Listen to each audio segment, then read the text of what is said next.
사랑의 하나님, 오늘도 우리에게 새 호흡을 주시니 감사합니다. 아침에 눈을 뜨며 어제보다 더 나은 오늘을 기대합니다. 내가 스스로 노력해서 얻은 오늘이 아닌 주님께서 허락하신 오늘임을 알기에 감사한 마음으로, 겸손한 마음으로 주님 앞에 섰습니다. 하나님, 오늘도 우리에게는 주님께 간구할 것들이 많습니다. 우리가 드리는 기도와 간구를 들어주시고 주님의 말씀으로 응답하여 주시옵소서. 하나님, 주님께서 주신 하루를 더 충실하게 살아가지 못함을 늘 회개합니다. 하루하루 바쁘게 살아가면서도 의미 없는 삶을 살 때가 참 많습니다. 하나님의 기준으로 우선순위를 정하게 하시고 본질과 변하지 않는 가치에 집중하는 오늘 하루 되게 하여 주시옵소서. 가족과 더불어 사랑을 나누는 시간 되게 하시고 이웃에게 주님의 복음을 전하는 시간 되게 하시며 나 스스로를 돌아보며 날마다 정결함을 연습하는 오늘 하루 되게 하여 주시옵소서. 하나님, 세계의 경제와 국제의 정세가 어둡고 혼란스럽습니다.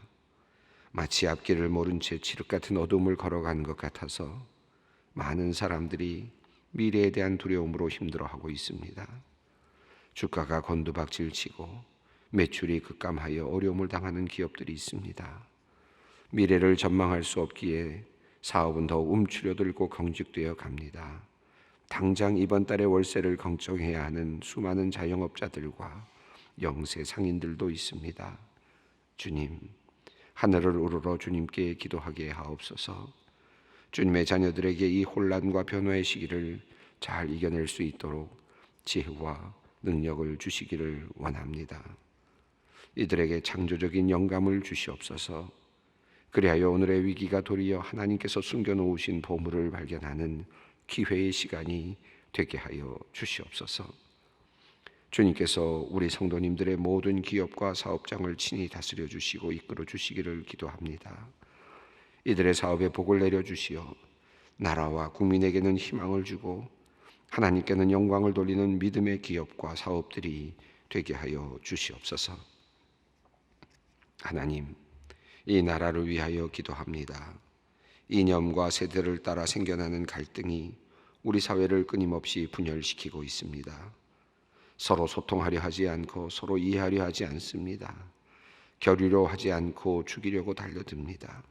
하나님, 이 땅에 주님께서 가르쳐 주신 용서와 사랑이 절실함을 느낍니다. 우리 믿는 이들이 사랑과 용서, 공감과 연합을 이루어내는 평화로운 나라를 만드는 이 시대의 지도자들이 되게 하시고 주님의 군사들 되게 하여 주시옵소서. 이 나라의 정치 지도자들을 위해 기도합니다. 나라를 올바르게 다스려야 할 터인데 묵은 감정이나 잘못된 이념을 가지고 기울어진 정치를 하는 것은 아닌지 걱정하는 이들이 참 많습니다. 하나님, 하나님께서 이들에게 주신 기회를 정말 바르게 사용하여 모든 국민들이 기뻐하고 행복할 수 있도록 주님께서 그들의 마음을 움직여 주시기를 원합니다. 법과 정책을 세울 때 먼 미래를 내다보며 국민들이 안심하며 따라갈 수 있도록 우리 정치 지도자들에게 겸손한 마음과 듣는 마음을 주시옵소서. 하나님, 우리 정치 지도자들에게 하나님 두려워하는 마음을 주시기를 원합니다. 그리하여 창조의 질서를 무너뜨리는 법이나 정책을 만들거나 시행하지 않도록 주님께서 역사하여 주시옵소서. 긍휼이 많으신 하나님, 오늘도 힘겹게 하루를 시작하는 사람들을 기억하여 주시옵소서. 아침이 오는 것이 두렵고 눈을 뜨는 것조차 어려운 사람들이 있습니다. 마지막이라 생각하며 절박하게 최선을 다하는 이들이 있습니다. 이조차도 희망이 보이지 않아 깊은 좌절감으로 오늘 맞이하는 이들이 있습니다. 하나님, 이들이 낭망하지 않기 원합니다. 하나님께서 계시기에, 하나님께서 그들의 자리에 계시기에 희망을 놓지 않게 하옵소서. 어디에나 계시는 하나님을 붙잡게 하여 주시옵소서. 주님께서 이들을 도우시고 살 길을 열어주시옵소서. 하나님께서는 우리의 목자이시오니 쉴 만한 물가로 우리를 인도하여 주시옵소서. 불안한 마음 지켜주시고 마음의 평안을 주시고 단잠을 허락하여 주시옵소서. 피해의식이나 망상에 사로잡히지 않게 하시고 극단적인 생각을 버리게 하여 주시옵소서. 주님의 말씀이 그들의 마음속에 항상 있게 하여 주시옵소서. 하나님, 코로나19 바이러스가 다시 재확산되면서 걱정 가운데 있는 성도님들이 많이 있습니다. 요양원에 계신 부모님, 아직 해외에서 생활 중인 가족들, 유학 중인 자녀들, 군대에서 복무 중인 자녀들을 걱정하며 기도하는 우리 성도님들의 기도를 주님께서 들어주시옵소서. 하나님께서 그들을 안전하게 지켜주시기를 간구합니다. 하나님, 교회 학교를 위해 기도합니다. 예전 같으면 즐거운 여름 성경학교와 수련회를 준비하며 은혜와 축복을 누리는 시기입니다. 하지만 코로나19의 영향으로 여름 사역을 정상적으로 진행하기 어려운 상황이 되었습니다. 주님, 우리에게 지혜를 주시고 은혜를 베풀어 주셔서 비대면의 상황 속에서도 하나님의 놀라운 복음의 기쁨을 누리는 길을 찾아가게 하여 주시옵소서. 우리 아이들이 주님의 은혜를 알아가고 주님을 만나고 주님을 의지하며 주님의 가르치심을 따라 살아가게 되기를 원합니다. 이를 위해서 수고하고 애쓰시는 각 부서 교육자님들과 선생님들을 기억하여 주시고 그들에게 힘과 능력을 주시옵소서. 그리고 그들이 이 사역에 온전히 헌신할 수 있도록 그들의 가정과 모든 여건을 평탄케 하여 주시옵소서. 아버지 하나님, 오늘도 주님의 은혜를 간구하는 모든 병상에 있는 우리 성도님들을 기억하여 주시옵소서. 힘들고 어려운 시간을 모든 가족들과 더불어 잘 견뎌내게 하시고 무엇보다 이들에게 건강의 회복을 기적과 같이 허락하여 주셔서 이들이 하나님으로부터 오는 도움을 간증하며 증언할 수 있도록 주님께서 역사하여 주시옵소서. 이제 주님의 말씀을 듣고자 합니다. 성령님께서 우리와 함께하여 주시고 들을 수 있는 귀를 열어주시옵소서. 우리의 마음의 문을 열어주시옵소서. 주님의 말씀을 깨달아 기쁨으로 하루를 시작하게 하여 주시옵소서. 예수 그리스도의 이름으로 기도 올리옵나이다. 아멘. 오늘 우리에게 주시는 말씀입니다. 창세기 44장 1절로 13절까지 말씀, 창세기 44장 1절로 13절까지 말씀을 봉독하겠습니다. 요셉이 그의 집 청지기에게 명하여 이르되 양식을 각자의 자루에 운반할 수 있을 만큼 채우고 각자의 돈을 그 자루에 넣고 또 내 잔 곧 은잔을 그 청년의 자루의 아귀에 넣고 그 양식 값 돈도 함께 넣으라 하매 그가 요셉의 명령대로 하고 아침이 밝을 때에 사람들과 그들의 나귀들을 보내니라. 그들이 성읍에 나가 멀리 가기 전에 요셉이 청지기에게 이르되 일어나 그 사람들의 뒤를 따라가서 그들에게 이르기를 너희가 어찌하여 선을 악으로 갚느냐. 이것은 내 주인이 가지고 마시며 늘 점치는 데에 쓰는 것이 아니냐. 너희가 이같이 하니 악하도다 하라. 청지기가 그들에게 따라가서 그대로 말하니 그들이 그에게 대답하되 내 주여 어찌 이렇게 말씀하시나이까. 당신의 종들이 이런 일은 결단코 아니하나이다. 우리 주 자루에 있던 돈도 우리가 가나안 땅에서부터 당신에게로 가져왔거늘 우리가 어찌 당신의 주인의 집에서 은금을 도둑질하리이까. 당신의 종들 중 누구에게서 발견되든지 그는 죽을 것이요 우리는 내 주의 종들이 되리이다. 그가 이르되 그러면 너희의 말과 같이 하리라. 그것이 누구에게서든지 발견되면 그는 내게 종이 될 것이요 너희는 죄가 없으리라. 그들이 각각 급히 자루를 땅에 내려놓고 자루를 각기 푸니 그가 나이 많은 자에게로부터 시작하여 나이 적은 자에게까지 조사하매 그 잔이 베냐민의 자루에서 발견된지라. 그들이 옷을 찢고 각기 짐을 나귀에 싣고 성으로 돌아가니라.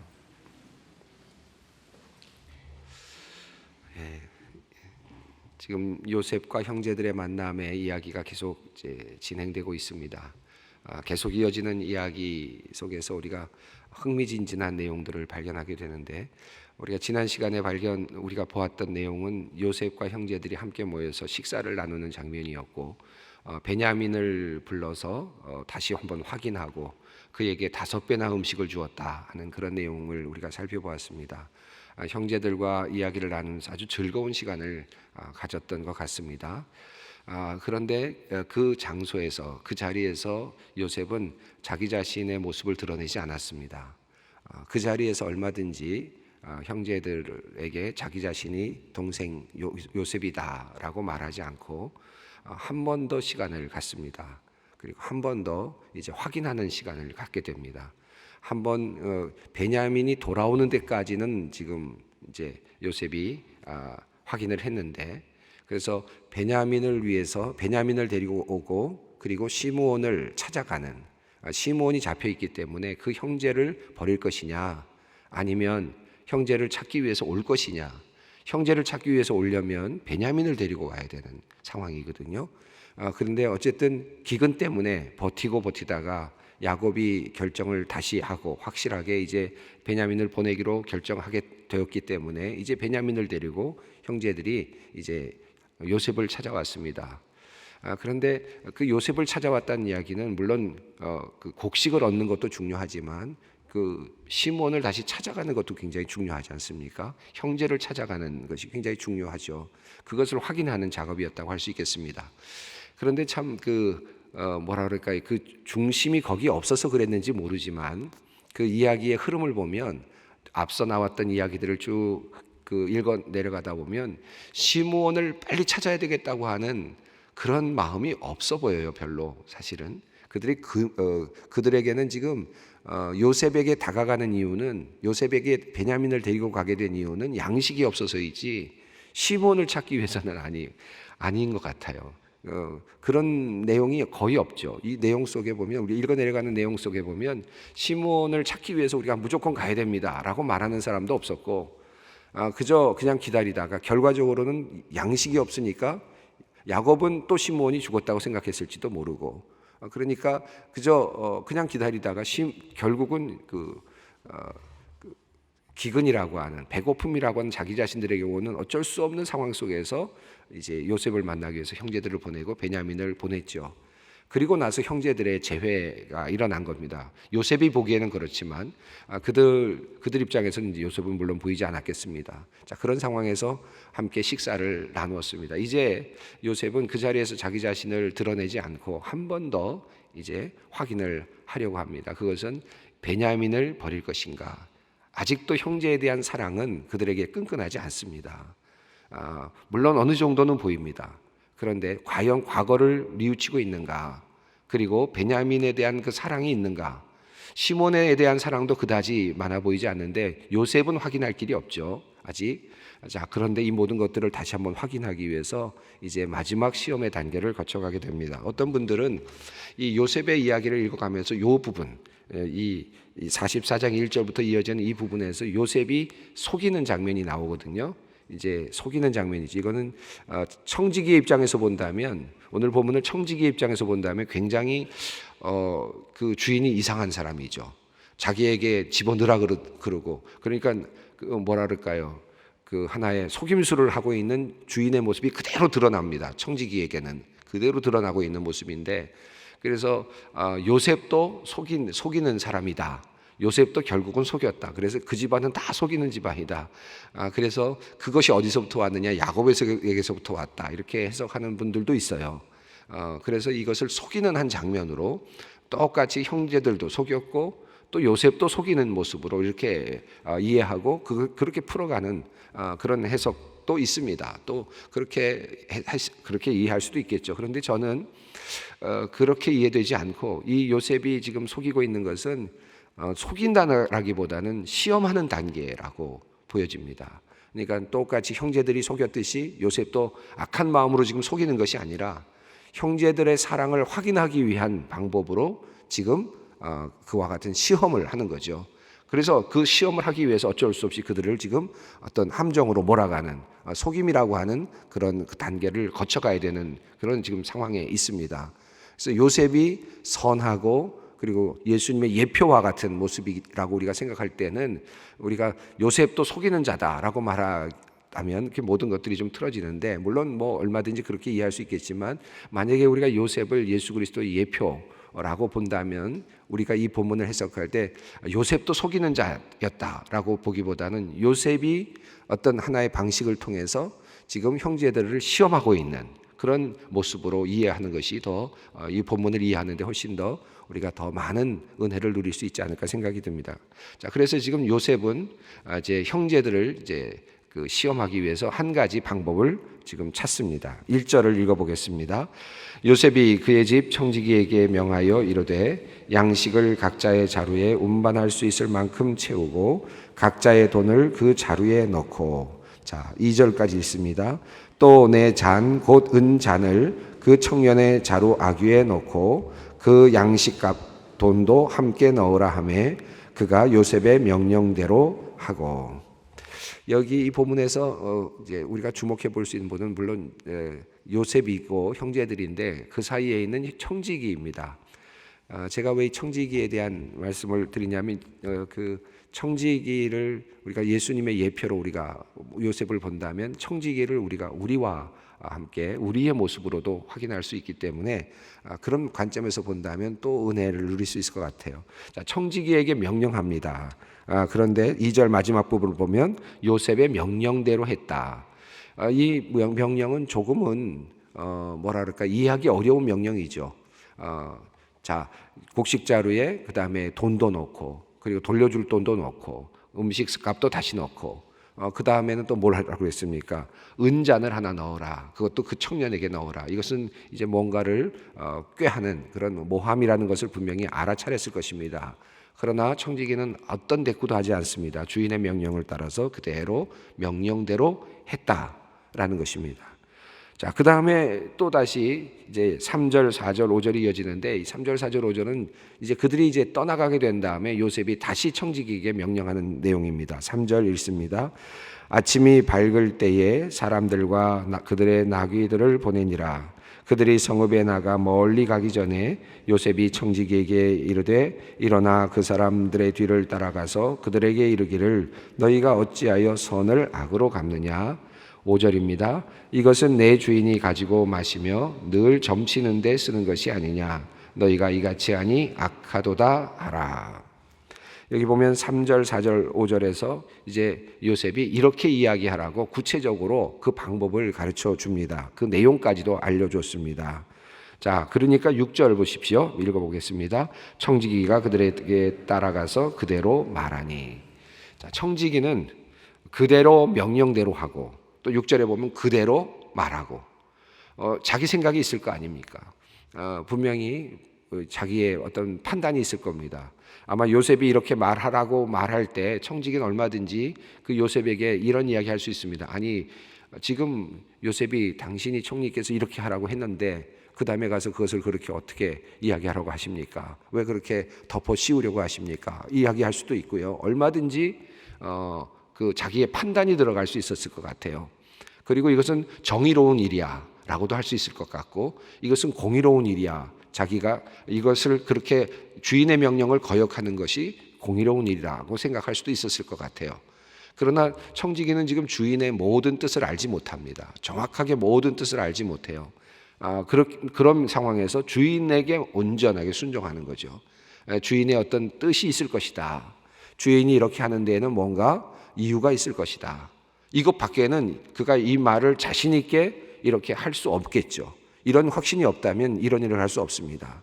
다시 말하면 청지기에게 가장 중요한 것은 무엇인가 하면 주인에 대한 신뢰이죠. 주인은 정직한 분이시고 주인은 온전하신 분이시고 주인의 길을 따라가면 나는 결코 실패하지 않는다라고 하는 믿음. 이 청지기에게는 아마 이런 믿음이 있지 않았을까 생각이 듭니다. 앞서 이야기를 했습니다마는 앞서 나오는 본문을 보면은 그런 내용이 나오거든요. 너희 하나님께서 너희에게 베풀어 주신 것이다 라고 말하면 하나님에 대한 이름까지 이야기하거든요. 그것은 주인의 마음을 충분히 이해하고 있는 지금 청지기라고 할 수 있습니다. 주인을 존경하고 있고 주인의 하나님을 그도 존경하고 따라가고 있고 마음으로, 그리고 주인의 모든 명령을 다 신뢰하면서 따라가고 있는 종의 모습이라고 할 수 있겠습니다. 자, 지금 얼마든지 청지기는 반론을 제기할 수 있고 뭔가 다른 일을 꾀할 수도 있는 상황 속에서 청지기는 그대로 지금 주인의 명령을 따라서 그대로 진행을 하고 있습니다. 청지기의 역할이라고 할 수 있습니다. 우리가 어떤 일을 당할 때, 어떤 상황 속에 있을 때 우리가 하나님의 명령, 우리 주님의 말씀, 이 본문들을 자칫 잘못 해석하면 마치 그 명령대로 하고 또 그대로 말했다라는 것을 가지고 이단의 교주들이나 또는 여러 어떤 잘못된 신앙의 지도자들이 자기가 말하는 대로 하지 않으면 안 된다고 명령에 순종하라고 이렇게 가르치는 경우들이 있을 수 있습니다만 그것은 옳은 해석은 아니라고 생각합니다. 우리가 하나님의 명령을 받는다는 것은 주님의 말씀 안에서 우리가 말씀을 듣는 거거든요. 우리가 이해되지 않는 말씀이 우리 안에 있을 수 있어요. 이 성경 말씀 안에 어떻게 이렇게 하라고 하시는가? 나는 도대체 이해할 수 없다. 어떻게 이렇게 하면 인생을 살 수 있는가? 어떻게 이렇게 하면 잘 산다고 하시는가? 나는 이해가 안 된다. 이건 말이 안 되는 것 같다. 그런 생각이 있을 수 있습니다. 세상적인 생각을 가지고 판단하게 된다면 얼마든지 예수님의 말씀이, 하나님의 말씀도 우리가 거부할 수 있는 그런 조건들을 많이 찾을 수 있습니다. 그럼에도 불구하고 그 말씀을 우리가 순종하는 것, 뜻이 있을 것이다. 하나님께서 이 말씀하신 데에는, 이 성경 안에서 우리에게 말씀을 주신 데에는 이 말씀은 나에게 분명히 뜻이 있을 것이다. 이 마음을 가지고 그리고 그 마음을 따라가는 거죠. 그러다 보면 하나님께서 이루시는 그 본래적인 뜻을 우리가 이해해 갈 수가 있을 것입니다. 자, 이제 지금 우리 그 주인의 이야기를 듣고 그대로 지금 하고 있습니다. 그런데 한 가지 더 5절 말씀을 보면 또 재미있는 내용이 나오는데 점치는 데 쓰는 것이 아니냐 하는 문제가 나왔습니다. 요셉의 입에서 어떻게 이런 말이 나왔을까요? 요셉의 입에서 왜 점친다는 이야기가 나왔을까요? 하나님에 대한 이야기를 할 수 있었을 텐데 하나님에 대한 이야기, 나는 하나님을 믿는 자인데 얼마든지 하나님을 잘 믿고 있다는 것을 이야기해야 될 텐데 점치는 데 쓰는 것이다. 굳이 이런 이야기까지 할 필요가 있었을까? 이 본문 속에 우리가 알지 못한, 저도 사실은 이 본문, 이 문제는 아직 잘 해석은 안 돼요. 그러나 한 가지 분명히 연관성이 있다는 것은 알겠어요. 왜냐하면 이 뒷부분에 보면 12절 한번 읽어보시죠. 12절 한번 읽겠습니다. 그가 나이 많은 자에게로부터 시작하여 나이 적은 자에게까지 조사함에 그 잔이 베냐민의 자루에서 발견된지라. 요 본문이 있는데요. 요 본문에서 굉장히 중요한 단어 하나가 있는데 조사했다라는 말이 나오는데 이게 하파슈입니다. 요 단어가 어디에서 두드러지게 사용됐느냐 하면 라헬과 그리고 모든 야곱의 그 식구들이 그 고향을 떠나서 바단 아람을 떠나서 집으로 돌아오던 중에 라헬이 뭘 숨겼습니까? 드라빔을 숨기고 왔지 않습니까? 그때 그 라헬이 찾아와서 내가 모시는 그 신을 너희가 가지고 왔다라고 하면서 그걸 찾기 위해서 조사를 합니다. 그때 하팟이라는 단어가 사용돼요. 그러니까 이게 지금 그 이방 종교에서 사용되고 있는 그 어떤 그 이방 땅에서 이용되고 있는 그런 어떤 점치는 기술, 점치는 어떤 그런 점성술과 같은 것들 또는 이런 여러 가지 점물 치는 여러 가지 방법들을 이야기하고 있는, 연관이 있는 것 같습니다. 그 과거와 이 내용이 연관이 있는데 지금 요셉은 지금 이방 땅에서, 애굽 땅에서 마치 그 술잔을 가지고 기름을 넣고 물을 넣어서 그 물과 기름이 어떻게 움직이는지를 보면서 하는, 그것을 보면서 그 점을 치는 그것을 레카노점이라고 한다 그러는데, 이런 방식의 그 점, 이런 방식의 점을 하는 것처럼 지금 이야기하면서 그들에게 지금 이야기하도록 그렇게 전하고 있습니다. 자, 왜 이런 이야기를 했는지 정확하게 저도 잘 모르겠는데 저는 이런 생각이 듭니다. 이런 이야기를 했을 때 야곱의 그 자녀들, 형제들, 요셉의 형제들이 이 부분에서 반박을 했어야 되지 않을까. 적어도 우리는 절대로 그러한 점을 치거나 하는 일을 하지 않습니다. 우리는 여호와만을 섬깁니다. 이런 고백을 하기를 원하지 않았을까 하는 생각이 드는데 그들은 여전히 그런 단계에 머물지는 않습니다. 자기 자신들의 어떤 그 무고함만을 지금 증언하고 반박하는 데만 지금 최선을 다하고자 합니다. 자, 7절, 8절 읽겠습니다. 그들이 그에게 대답하되 내 주여 어찌 이렇게 말씀하시나이까? 당신의 종들이 이런 결단코 아니하나이다.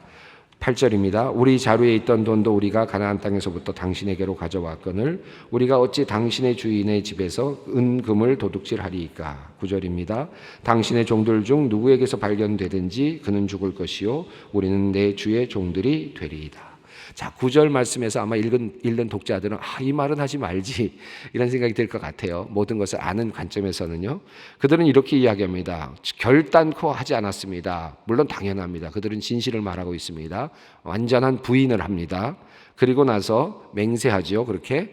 그리고 8절에서 보면 우리가 과거에 당신들이 자루에 돈을 넣었을 때도 그걸 가져왔는데 과거를 돌이키면서 우리가 이렇게 했는데 과거에 이런 전적이 있는데 이런 행실이 있었는데 우리가 왜 또 이런 일을 하겠느냐라고 해서 과거를 이야기하면서 그들이 결코 그러지 않았다고 이야기합니다. 그리고 나서 보다 더 확실하게 하기 위해서 우리에게서 누군가가 발견되면 그는 죽을 것이고 그리고 우리들은 당신들의 종이 되겠습니다 라고 그렇게 이야기를 합니다. 자, 14절 청지기가 이렇게 이야기합니다.